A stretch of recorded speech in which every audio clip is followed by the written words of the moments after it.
Welcome to TechApex Academy, your premier destination for computer science education.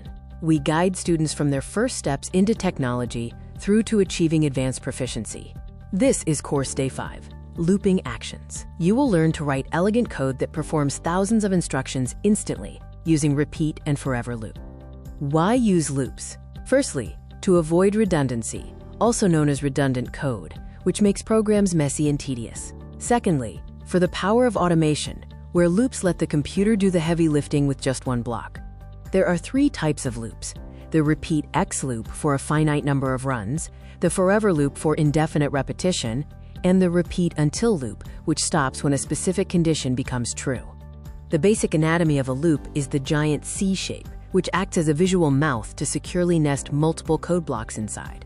The number at the top acts as the loop counter. Building a loop involves a few simple steps. Drag out a gold when green flag clicked block. Then, add an orange repeat loop. Place blue move blocks and purple next costume blocks inside the loop's mouth. Finally, press the green flag.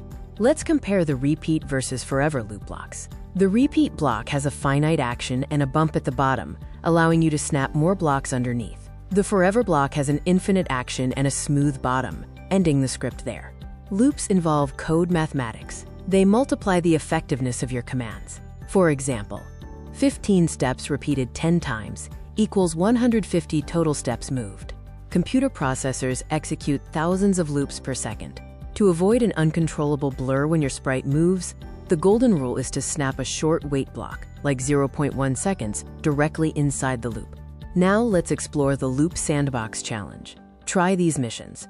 Mission 1 is the runner, Mission 2 is the delay check, and Mission 3 is endless sound. Thank you for watching this video. Join our community, visit our YouTube channel, and unlock your digital potential. Please like, share, and subscribe for a peek into our EdTech journey.